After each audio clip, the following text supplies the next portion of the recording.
sound. Yes, You are. Hit play. Yeah. Okay, camera's rolling, so I'll get started. So yeah, as Yushin said, I'll be talking to you about a class of models called Fermion Portal dark matter. We called it that, but it has many, many different names in the literature that, some of you are well familiar with. So it's received, this class of models has received a lot of attention lately as a nice simplified framework or effective framework for understanding dark matter interactions with the standard model, and a way of sort of parameterizing these interactions that doesn't, mush out all the detail that you would mush out by looking at effective theory, but on the other hand has a minimal bias from UV physics that we haven't seen and don't know much about. The work I'll be talking about is based on two different papers. One looking at where this fermion is a quark that we put out back last summer, and then a follow-up that we just put out a couple weeks ago looking at the lepton case. So I'll talk about both of them with a slightly more emphasis on the lepton case. So let's get started with a little bit of motivation for why we're thinking about this. So now there is an overwhelming amount of evidence for dark matter, 3 pieces of which I've put up here on the slide. And one thing that unites these 3 great pieces of evidence that tell us, a few very interesting things about dark matter, how much of it there is, roughly where it is, and also that its self-interactions are quite small, that it's particulate. So we've learned a bunch of things, but they're all based on gravitational physics. And they don't tell us how heavy the dark matter is. So there's a lot of things that we still don't know about dark matter. And the question we're now asking ourselves is, what else can we learn about dark matter? Can we learn how it interacts with the standard model? And can we learn how heavy it is? I think are 2 of the burning questions that we really can answer. This talk will be about those searches. So the search is on for interactions of dark matter with the standard model, which would simultaneously tell you something very interesting about the dark matter and also roughly how heavy it is, depending on how we see it. So there are essentially 3 ways that we're looking for dark matter.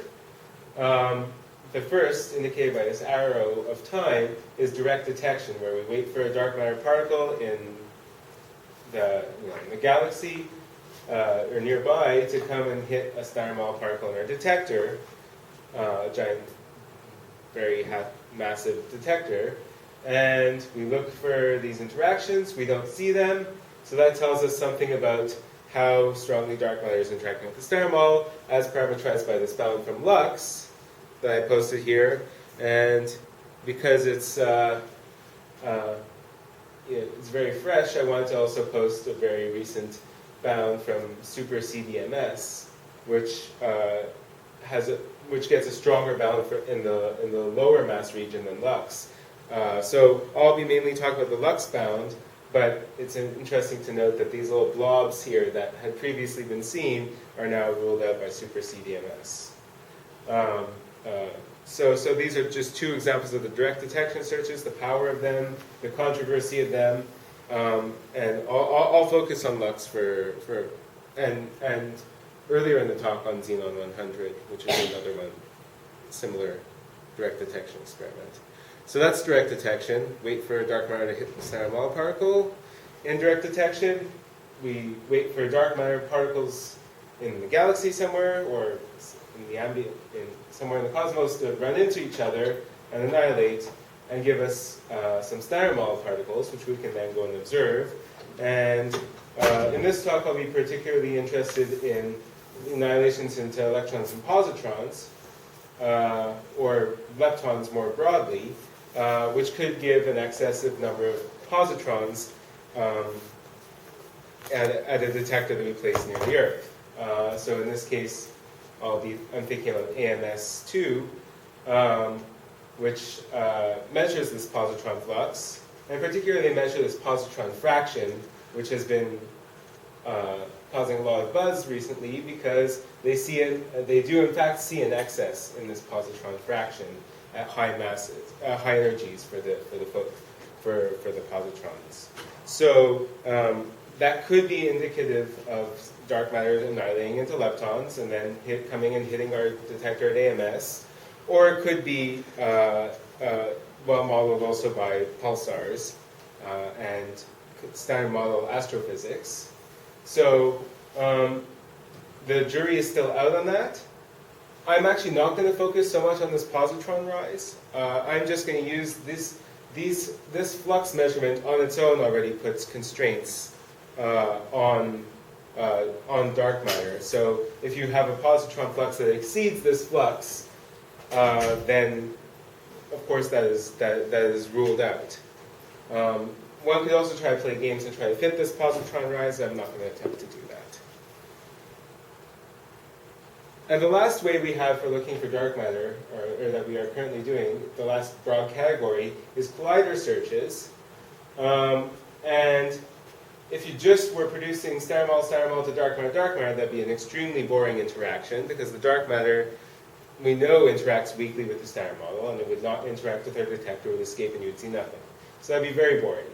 So what they really look for, in terms of actual dark matter searches, or direct dark matter searches, is cases where one of these initial standard model particles radiates, say, a gluon or a photon, and you look for a monojet or a monophoton in your detector.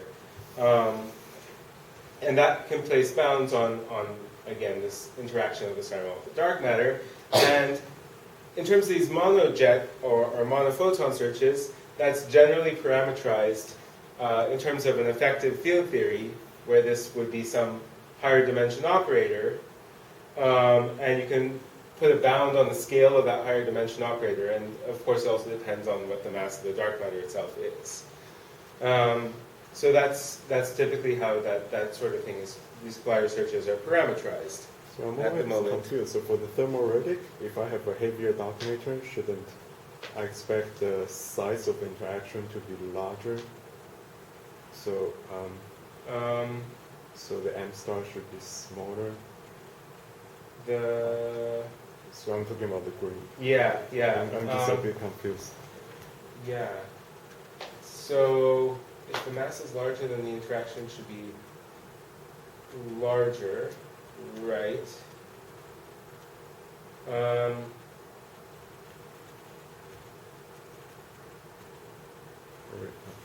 Probably some other assumption.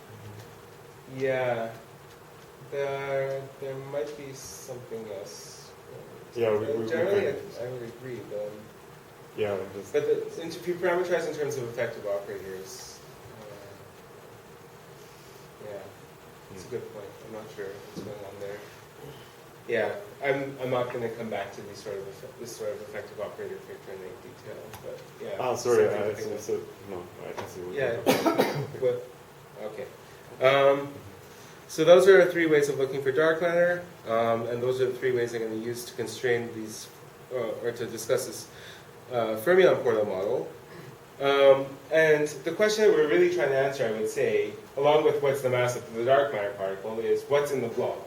So I drew this gray amorphous blob, and inside that blob is some sort of interaction. So what could that blob be? So you could take some higher dimension operator and parameterize it, and just parameterize your ignorance of what's going on in there, and that's something that is very commonly done in terms of these dark matter searches, and that's fine, except that you lose a lot of information about the model that could actually seriously affect, particularly collider searches for these. For the dark matter particles. Of course, you could take the opposite point of view. You could look at some favorite model from the UV, so say some SUSY particle, or pick a particle from whatever your favorite model is, really, some UV model. And that approach is fine, except for the fact that then you're putting in a lot of assumptions about what the dark matter is. So usually these couplings are fixed, and the rough mass scale for this guy is fixed. And you have a whole bunch of other stuff going on in that model that's not directly related to the dark sector and things like that. So what I'm going to advocate in this talk is something somewhere in between, where we don't use this relevant operator so that we have the full information about what's going on in this interaction, and that we can really understand the collider bounds very carefully, the collider bounds in particular very carefully. On the other hand, we don't put in any assumptions other than the dark matter particle and something about the mediator particle. We don't put any other assumptions from the UV, so that you're not dealing with a whole bunch of other constraints on gluinos when we really care about what's going on with dark matter. And so what that means is that we're working on some sort of simplified model for what the dark matter interactions could be with the standard model. And this is not a new idea, but before I go into it in more detail, I just want to take a quick moment to say, wait, why not effective field theory? Why don't we just parameterize irregularities? And the point is that the dependence, the kinematics of these events when you take the effective field theory assumption versus putting in an actual mediator are very different. So the effective field theory would sort of parameterize everything in terms of this high scale everywhere, even when your PT is nowhere near the mass of that nowhere near that mass scale. And the dependence can be very different from what the effective field theory tells you. The dependence on PT, and that affects the cross section in large ways, and can affect the kinematics as well. And on top of that, you can also just actually look at what happens in terms of comparing the effective field theory to some UV model, and you can see that the ratios for smaller effective operator suppression scales, these ratios get very large at the LHC, where you're talking about center mass energies that are in excess of a TeV. Of course, the effective field theory is not necessarily a good description there. Is there a cross section? For the vertical or the? This is the ratio of the UV model versus effective field theory for some particular operator and some particular model that generates that operator. For the cross section. Yeah, ratio of the cross sections. Yes. Sorry. So, because we're getting into this regime where the collision energy could be much bigger than mediator mass, or you could just have a light mediator or anything like that, we want to parameterize these things correctly and not work in terms of an effective field theory that's not necessarily valid. So, again, I'm coming to this idea of a simplified framework. So we want to aim for some minimal bias from the UV. We don't want to throw in a whole bunch of stuff there that we don't, that is needed by the particular model and its symmetries. We don't want to do that, but we do want to, on the other hand, introduce renormalizable interactions with the standard model so that we're doing a well-defined calculation for our collider cross-section. This is, so when you have a theory with renormalizable interaction with the standard model, we typically call that sort of thing a portal. And there are several portals of old that I'm just going to list here for reference: the Higgs portal, gauge portal, and neutrino portal. And basically they're classified based on which standard model particle you happen to be interacting with. Your dark matter sector happens to be interacting with. So those are the portals of old, and we're going to talk about the portal of new, which is called the Fermion Portal. And there are basically two types of interactions in this class of models that we can possibly think of. We can think about the case where the fermion is a quark, we can think about the case where the fermion is a lepton, but in either case, they have the same sort of characteristics. You have renormalizable interactions between a standard model fermion, a dark matter particle, which I'm calling chi here. Sorry for the notational confusion, but that I'll call it chi when it's a fermion and x when it's a scalar. We'll come to that in more detail later. And some mediator phi, which has to be charged under the standard model for this thing to be gauge invariant. And so phi here in this case is a scalar, but it could also be a fermion, and we'll consider both of those cases. So those are the two different portal models, and I should just mention, of course, especially in this audience, I should mention that a lot of other groups have thought about this, including Marcus and you. Sorry, I forgot your name. Jeff. Jeff. Yeah. Yes. So yeah. And Ralph. And Ralph. Oh, you're over there. Okay, great. Yeah. So I'm very excited that you're here in the audience to tell me everything I'm doing wrong. So. So that's so there've been a series of papers about this sort of class of models with varying names for what it is. But they all have the same basic set of ingredients. Okay, so with that, let me talk in more detail about the quark portal, which is that first series of papers that were put out last summer. Okay, so we're going to warp into the quark portal. And there are basically 4 different cases that one could imagine for the quark portal, depending on what Lorentz representation you give to the dark matter. There's the case where you have a Dirac fermion dark matter with a scalar mediator, Majorana fermion dark matter with a scalar mediator, or the dark matter could be a scalar, either complex or real, with a fermionic mediator. And in this talk, I'm actually going to neglect the real scalar case. So in that case, the annihilation cross-section, both the S wave and P wave are highly suppressed. So we just sort of decided to stick with these 3 cases, which are a little simpler to deal with.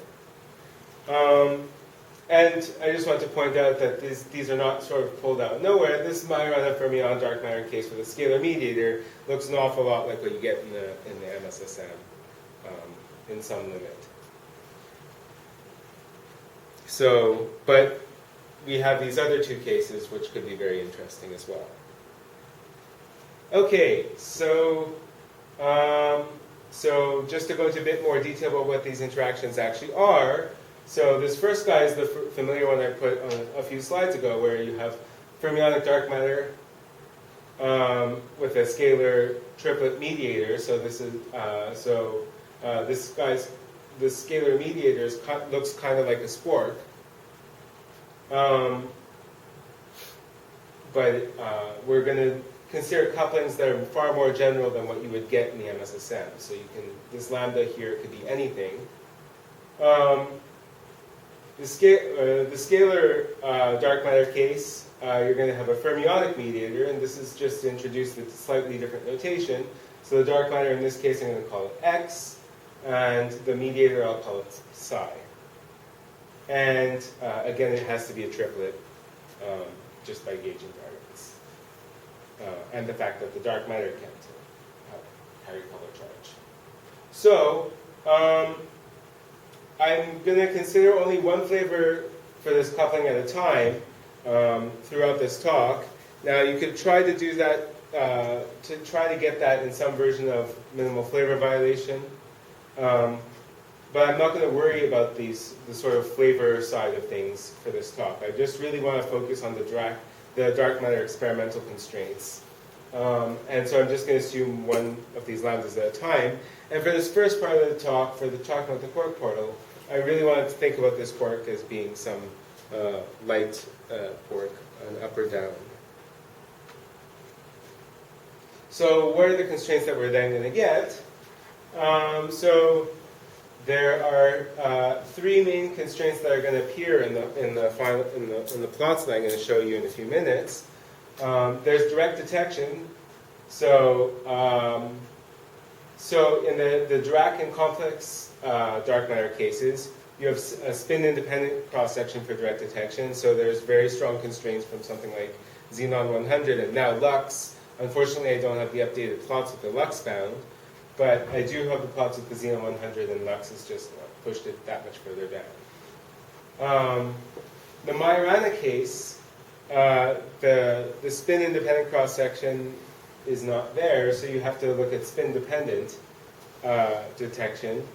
And so that means spin-dependent dark matter detection is a lot harder to do because you don't get this enhancement factor from coupling to the coherent coupling to the nucleus. So it's suppressed compared to this case, but there will still be some relevant bounds. At colliders, there are going to be two sets of constraints from colliders. One from monojets, which is, I guess I should put monojets first, which is the traditional way to look for dark matter in a collider, or at least look directly for dark matter in a collider. But once you would start introducing something like a mediator, you can start pair producing this mediator at colliders, and it couples via the strong force, so you're going to produce a lot of them at colliders, and you can look for jets and missing energy, which would be the signature of pair-produced mediators that then decay. So I'll talk about both of those constraints, and they sort of work complementarily to one another. And the third constraint that one could impose if one wanted to is you could calculate the thermal relic abundance for any particular version of this class of models, and you could see how that matches to the actual observed abundance of dark matter, and look at a curve that shows where in parameter space you get the right thermal relic abundance. But I'm not going to impose this constraint from the get-go. So one could always have this Fermion Portal dark matter be a smaller component of the dark matter. It's a little bit harder to make it work if it was larger than what has been observed. Then you have to somehow get rid of the excess dark matter by some other mechanism, which is kind of tricky, but I won't worry about that in this talk. So let me talk about that thermal abundance in a little bit more detail right now.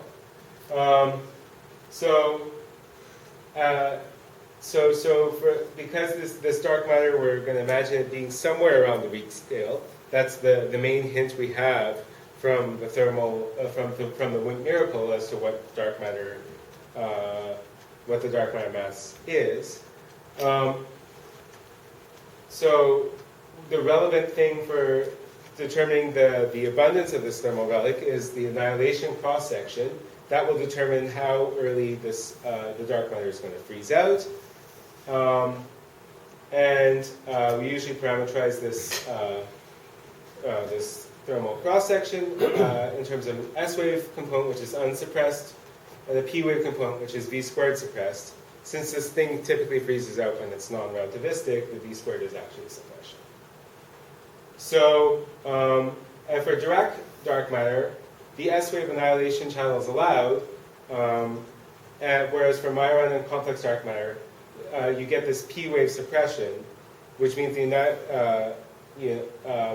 for equal couplings, you have a much smaller, for equal couplings in mass, you would have a much smaller annihilation cross-section,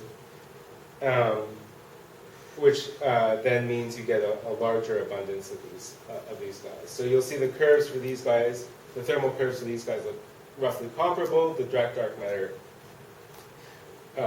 can have a much larger mass. And that's sort of what we see in this plot, which is showing these curves that give you the the correct thermal abundance, the correct relic abundance of the dark matter for both the Dirac fermion case and the Majorana fermion case, and you can see that you can have much larger masses in the Dirac case. Then that's just due to this P wave, S wave versus P wave suppressed annihilation cross section, and these are just curves showing the case where the relic abundance is equal to the Planck observed value, about 0.2 in this particular set of units. Okay, and you can also see how these curves depend on the various couplings. You know, and we'll sort of try to compare these different couplings as we go on. Okay. So that's the constraint we get from thermal production. Next thing I want to consider is production of colliders. And in this case, we have many different possibilities. So this middle one here is actually similar to what you would get in the effective theory version of studying dark matter, where you really get a monojet from radiating off one of the initial state particles. But there are actually two other ways in which you could imagine observing Fermion Portal dark matter.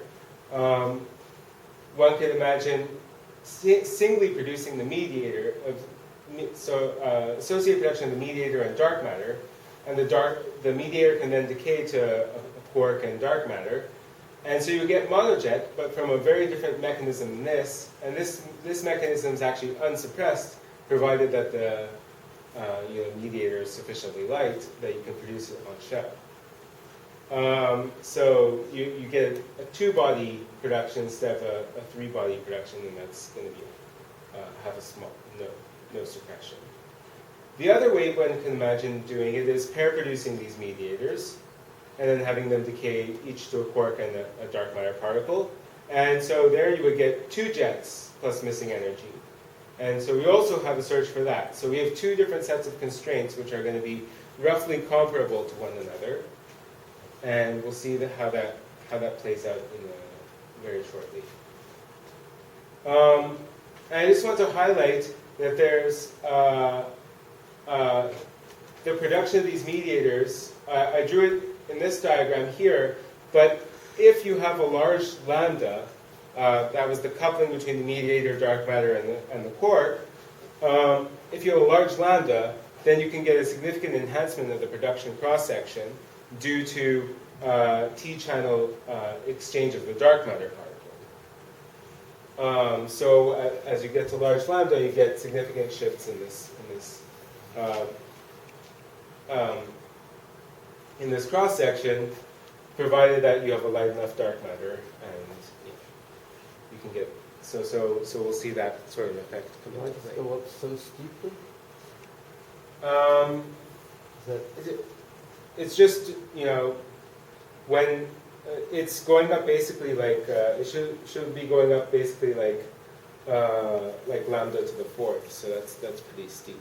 Once the lambda term becomes dominant. I see.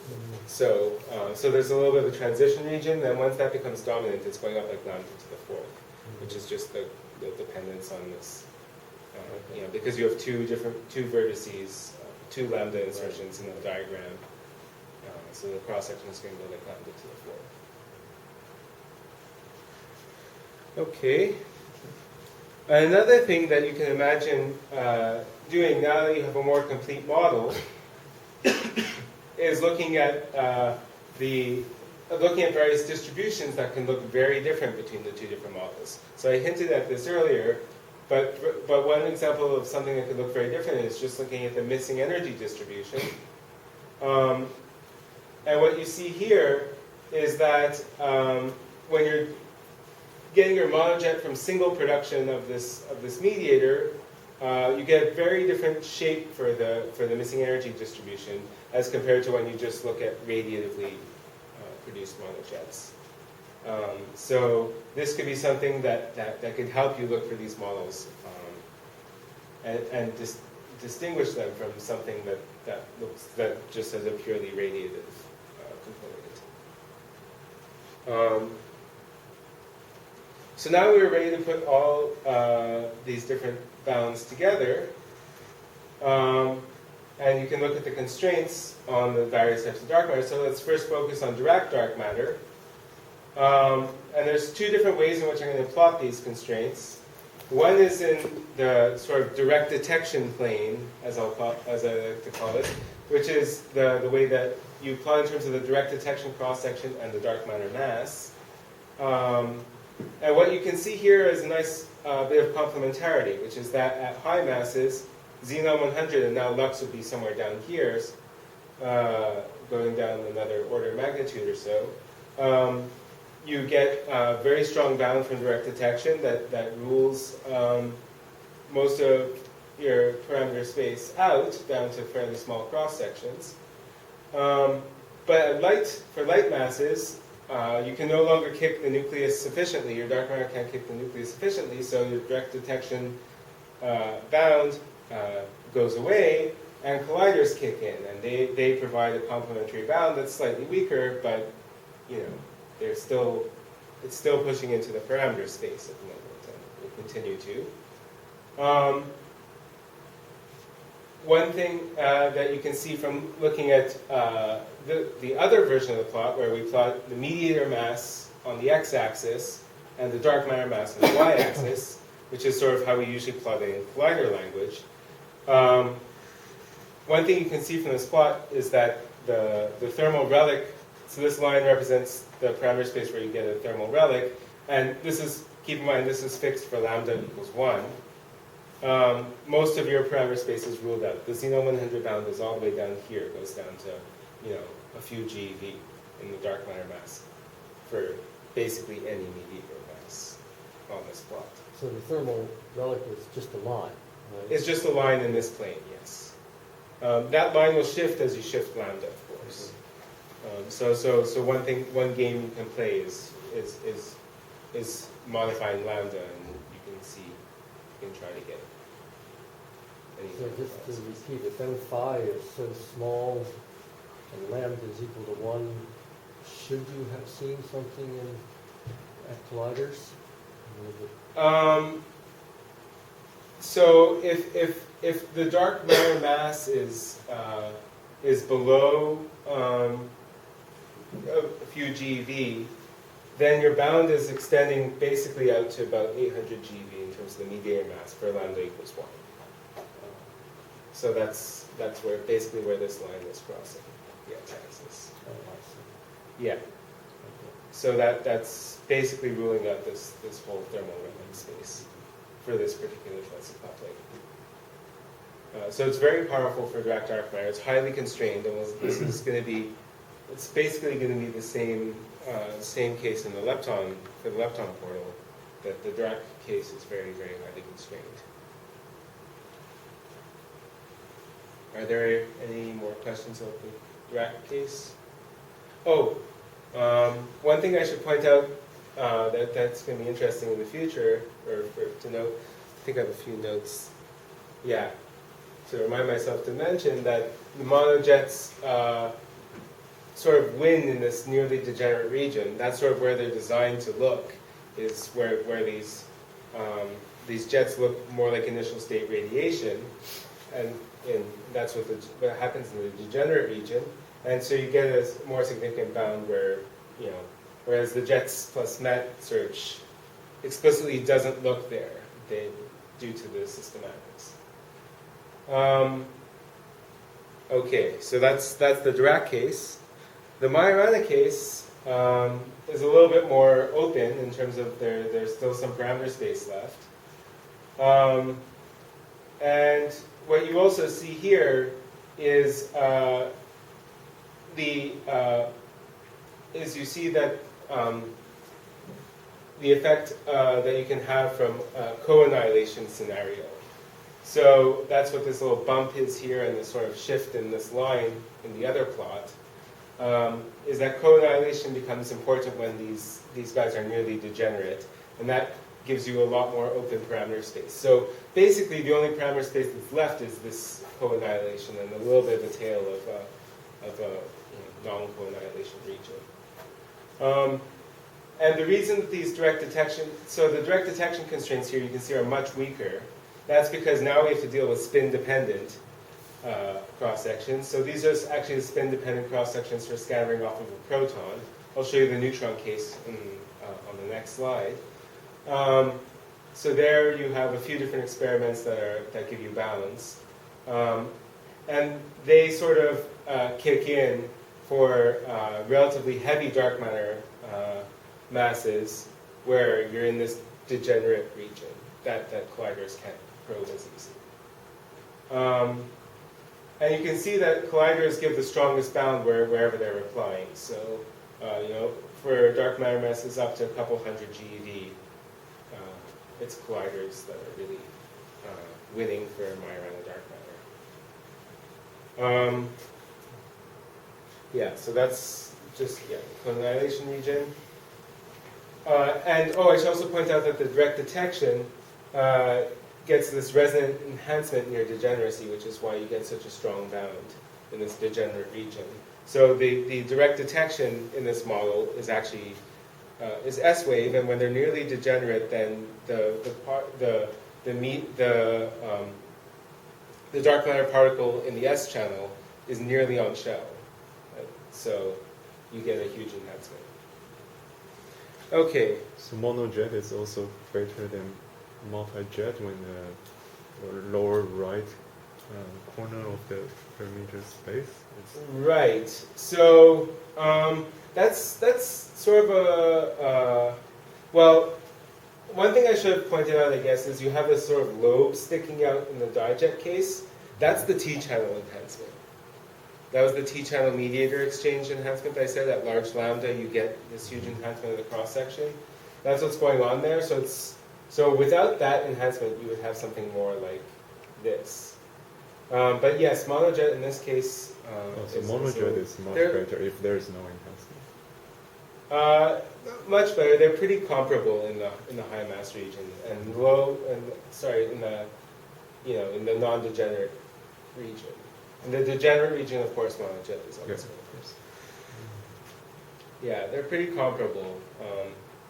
These bounds are a little bit rough. They're theorist level bounds. So. Oh, and I promised you the scattering off of neutrons, which is actually more powerful than the scattering off of protons, and xenon 100 was giving the strongest bound. And then, it's somewhat more comparable to the collider switches, but you have the same basic features going on there. So does that mean there are some islands that you have like a water drop kind of? No, those islands are statistical anomalies in our scan. They shouldn't not there. They shouldn't be there. It means the bounds are, So these bounds are a little bit fragile, I think is the main message there. It's like, you're just barely excluding this region. And there's now a little drop out there, which is the same sort of thing.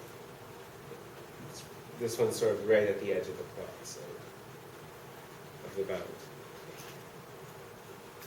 Okay. Oh, and complex dark matter looks very similar to Dirac dark matter, because again you have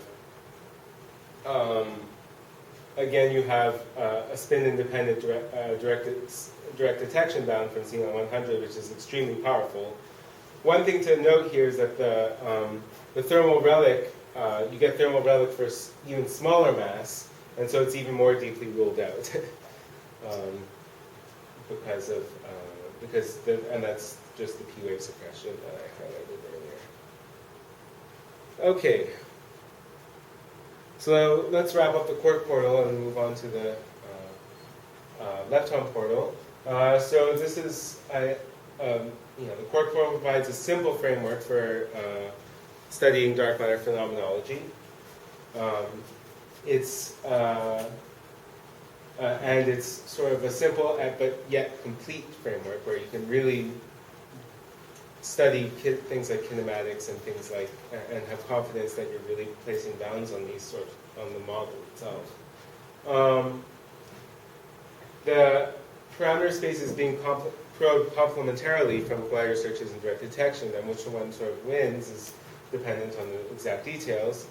And I highlighted the fact that some specific kinematic features can help at colliders. So, particularly the missing energy distribution is very different if you're, doing associated production of a mediator and dark matter versus if you're getting your monojet from radiation.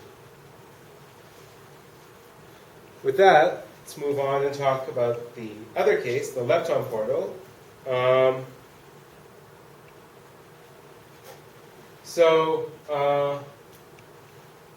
There's a few things that I'm going to do a little bit differently here. So first of all, I'm going to consider couplings only to the charged leptons. I'm going to consider each generation in turn. In particular, I'm focused on the electron and muon couplings. So there are strong constraints on this model, but they're very different from the constraints that we were considering before. And again, we're going to completely ignore flavor and just take this as a sort of phenomenological model that you can sort of post hoc justify with using some minimal flavor violation. So there are some new constraints that we're going to be considering. So direct detection, you no longer have coupling directly to quarks, so you're no longer going to have a tree-level direct detection cross-section, but you have a loop-generated photon coupling, which is going to give you a direct detection constraint still. At colliders, you no longer have the production of these guys is a little bit trickier. You're not going to get direct production of the dark matter, so you're not going to have monojets, but you will get production of the mediators, which will give you a bound from dilepton plus met. We have a new constraint from indirect detection of high-energy positrons that I'll discuss in a little bit. And a further constraint or explanation, possibly, of G minus 2, the muon. So I'll discuss that briefly as well. So a very different scenario. So this is an example of something that you knew that you couldn't really focus on in an effective field theory approach. So I just want to remind you again about what happens for thermal relics in this case. And it's exactly the same story. The annihilation processes look exactly the same, except for the fact that now we're dealing with coupling to leptons. Your mediator no longer has color charge. But you still have this idea that Dirac dark matter has S-wave annihilations, Majorana complex, have P-wave annihilations, and are suppressed. So let's talk about the various ways to look for this dark matter. So I mentioned direct detection at one loop.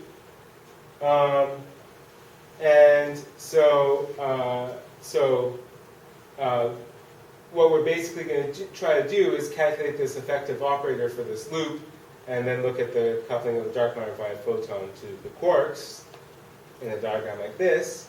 The operator in this diagram can't be dimension 5 because that's going to break chiral symmetry. So it's going to have to be dimension 6, and there are several operators, and I'm going to go through. I think it's on the next slide. Yeah. Okay.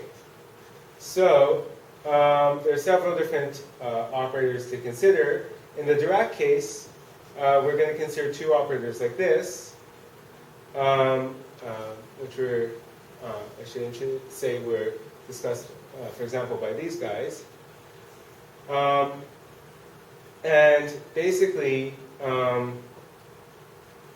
these two operators correspond to three different sort of non-relativistic operators that we can think about. If we want to think about non-relativistic coupling to electromagnetism, just to have some intuition for what these guys are. There's C and P even operators that correspond to the charge radius and magnetic dipole of electromagnetism. And there's CP odd ones that correspond to anipoles. So In the Majorana case, only one chirality out of this guy survives, and then you can, on top of that, show that that by some Chirshholm identity that the chirality piece of the gamma 5 piece of O1 that survives and the non-gamma 5 piece of O2 that survives are actually identical up to a constant factor. So there's really only one operator for Majorana, and it corresponds to an anapole coupling. In the complex scalar case, you don't have a spin, so only the charge radius is allowed. All these other guys are involved with dark matter spin. So that's just to give you some sense of what these operators are. Now we can go ahead and calculate them. In the fermion case, you get the two different operators as follows. And then what you notice is that there's this log enhancement going on here, which is actually going to make it so that C1 dominates over C2. And so that the resulting cross-section, direct detection cross-section with the nucleus is, per nucleon, sorry, is dominated by the C1 coupling, and it's basically a coupling of the charge radius to the charge, or of the magnetic dipole to the charge of, nucleus is really the charge radius to the charge of the nucleus, and that's the dominant coupling. For the Majorana case, you only have the anapole operator, and that turns out to be v squared suppressed. So the Majorana direct detection is very small in the lepton portal. For the scalar case, you have this charge radius operator, which you can then go ahead and calculate. This is taking the limit where ME is much less than M psi. So you can then get the direct detection cross-section, and it's unsuppressed, other than by this loop factor. So that's all I wanted to say about the direct detection, just to show you what's going to happen. So what we learned is that there could be some strong constraints in the Dirac and complex scalar dark matter cases, that the Majorana case is v squared suppressed, and we can go ahead and calculate those bounds. I'll hold off on the plots on that till the end. Sorry, Josh, this C here, so this is the coefficient of the operator. I see, but for the overall cross-section, you have a non-trivial dependence on the recoil momentum. It's different from the 2-to-2 case. So if you look at the spectrum, really doing the measurement, it's different from the usual wind-like case. Yeah. So we just evaluated at some approximate recoil energy. Oh, I see. You just put some energy. Yeah. Okay. Some typical energy, recoil energy. Yeah. Yeah, that's a good point. Okay. So that's direct detection. Let's talk a bit about colliders. And there's a few things that I just want to highlight here before I move on. Again, we're looking at pair production of the mediator, which is then going to decay to a lepton and missing energy. So you're looking at dilepton plus met at the LHC. Just wanted to highlight the cross sections, and the main thing I wanted to point out here. So the blue curves here are for a scalar mediator, fermionic dark matter. The red curves here are for a fermionic mediator and scalar dark matter, and you can see that the cross section is much larger for the fermionic mediator. That's just, you have more spins. So you get this huge enhancement, and that means the constraints on the scalar dark matter in this case are going to be much stronger. The other thing I wanted to highlight is that one could really improve on the bounds from these dilepton plus met. So we just applied the actual, Atlas analysis and then optimized it somewhat for 14 TeV. But one could, in principle, fit to the dominant diboson background using this Brent-Wigner-like fitting function. and try to extract a better bound that way. So this dotted curve here is the fitted background, whereas the black curve is the actual, what we simulated. And you could fit to that using this form, and it's a good fit. And you can try to look for some distortion of that shape. So that's one thing. That's one sort of kinematic game that you can play in this case.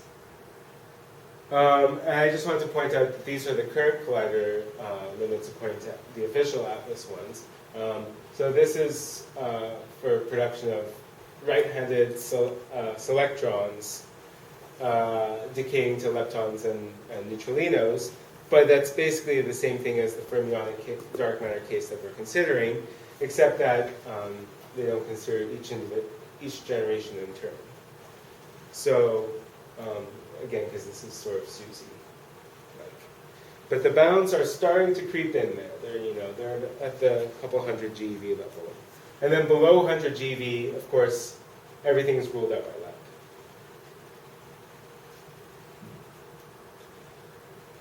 Okay, so that's all I want to say about gliders. And again, I'll come back to the actual bounds in a couple slides. But first I want to talk about indirect detection.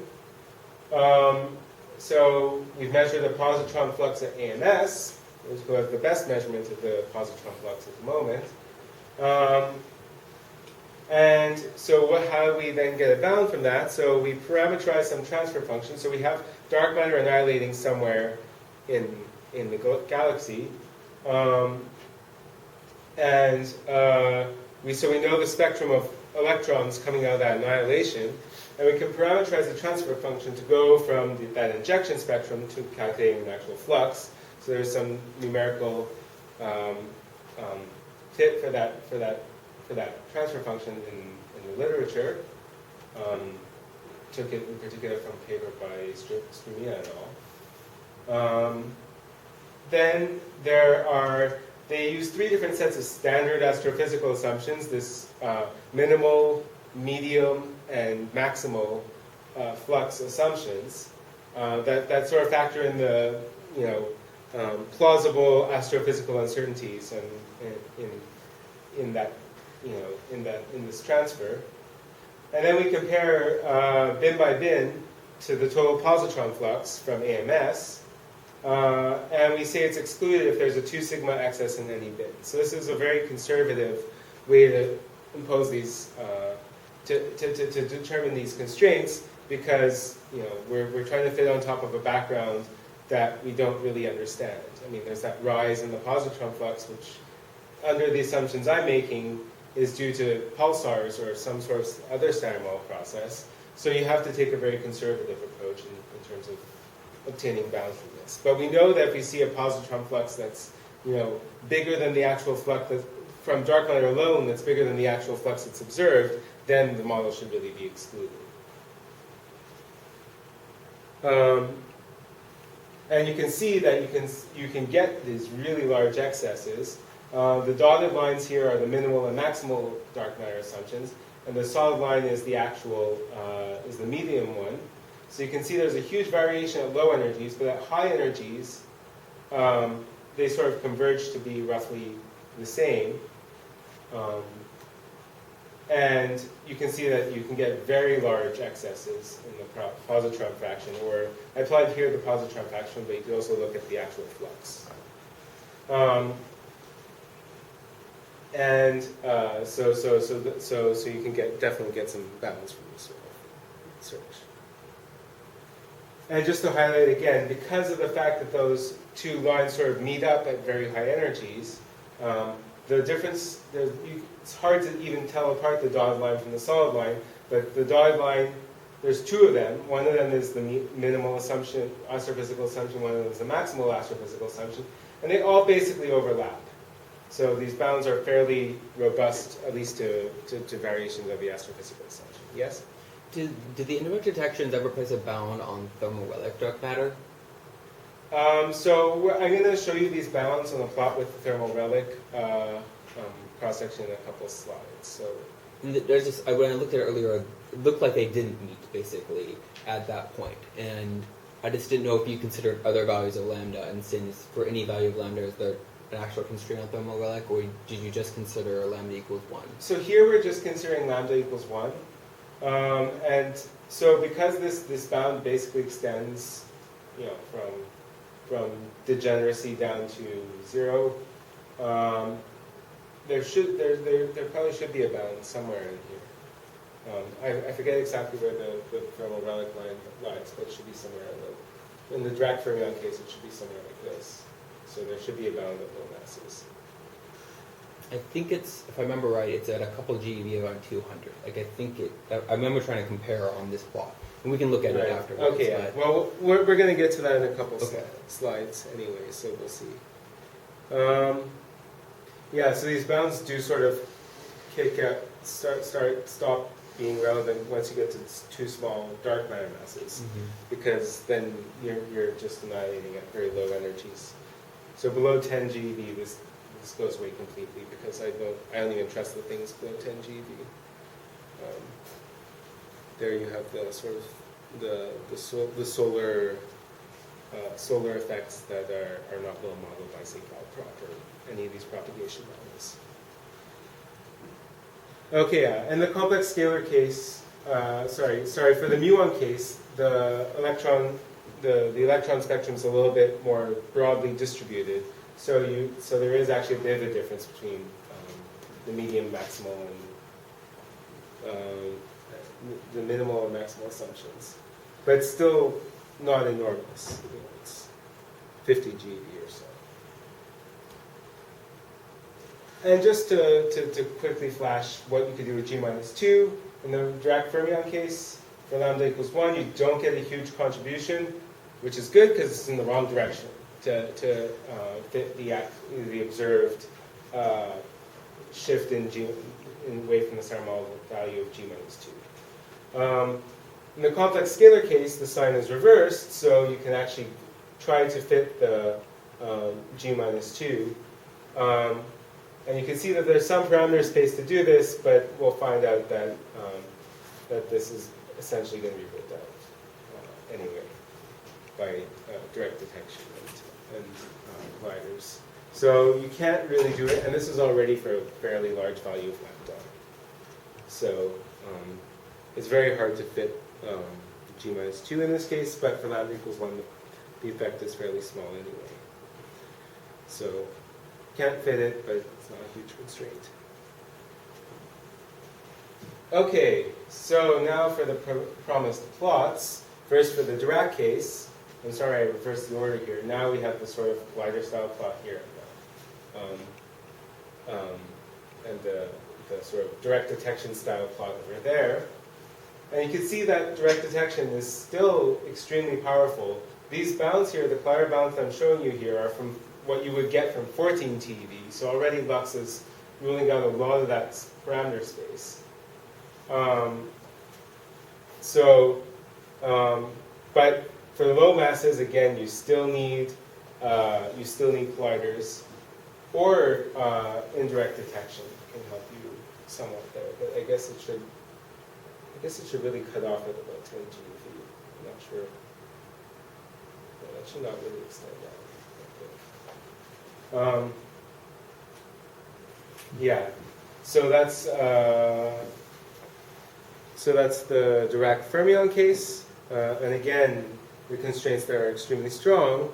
If you wanted to look at the Majorana case, I don't actually plot on the same plot. All you do is essentially take away the bound. You only have the collider bounds, so those are the ones that are applying in the Majorana case. And the thermal cross section would be P wave suppressed, so shift over that way. I don't have a separate plot for it. If I want to put left bound, where would that? Left bounds, so if you notice here, the plot starts at about 100 GeV in terms of the mediator. And below 100 GeV, you have extremely strong bounds from that. So it's somewhere around between 90 and 100 GeV. For the I'm not sure in terms of the cross section. That's a good question. I should know. But Yeah, I think it's somewhere up here. oh, it's so bad. But I mean, it's ruling out, yeah. It would give you a much larger cross section, right? It's smaller meteor mass, but it's a larger cross section, so it's ruling out some stuff at large cross section for dark matter masses up to like GeV. Right. Okay, and so the scalar results, again, the thermal relic is down here, and direct detection is already ruling out most of that parameter space for lambda equals 1. So if there's one thing we learned, it's that direct detection is extremely powerful. At colliders in this case, because the mediator is fermionic, the cross-section is much larger, and at 14 TeV, we're going to actually push well beyond this lux bound for dark matter masses up to barely, about 500 GeV. Are there any EMS limits on this model, or is something I'm missing about the not applying? So for this complex scalar, again, the Majorana case and complex scalar case are both p-wave suppressed annihilation, and so those bounds basically go away. Yeah, especially for indirect detection, where the velocity is even smaller. Okay, so that's all I really wanted to say about this. I wanted to just highlight that there's a rich array of very different signatures from the lepton Portal models compared to the quark Portal model. And there's a parameter space still waiting to be explored. And all three of the methods of the dark matter search, plus the G-2 constraint, provide important constraints. They're complementary. Of course, some are always going to be more powerful than others. But it's important to look, to cover all parameter space, it's important to look in all possible ways. Okay, so let me wrap up. So I've shown you that effective theories may not be sufficient to make predictions for all dark matter searches, and you can get very different predictions by taking a more complete approach to your modeling of the dark matter interactions. The Fermion Portal framework is one possible simple alternative to effective theories as a way to sort of parameterize our dark matter interaction space. And in this framework, there's a wide variety of complementarity. There's a wide complementarity between the various searches for both quark and lepton couplings. So where are we going to go from here? So we definitely, the collider constraints that we have here are still not quite complete. We've highlighted that there's some kinematic games you can play that can help improve the collider constraints. And we were also doing this very much at theorist level, PGS and whatnot. So we're hoping, experimentalists will take up this sort of framework for studying dark matter, of representing the results about dark matter. And one thing we can take advantage of is these distinctive features in the spectra. And then we also have to wait for more from experiment, more data from Lux, AMS2 is pulsars, maybe we can try to resolve that. G-2 results are going to come out sometime. They're wrapping up that experiment. LHC, whatever energy they're actually going to run up when they start up again. And of course, this model is coupling to leptons. ILC will be extremely powerful for looking for that sort of thing. So that's my hope for the future. Thank you.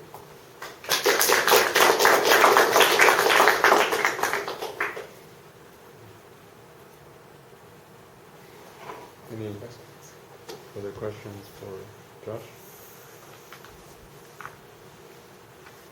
Okay, so Josh will be here, so talk more afterwards. So let's thank Josh again.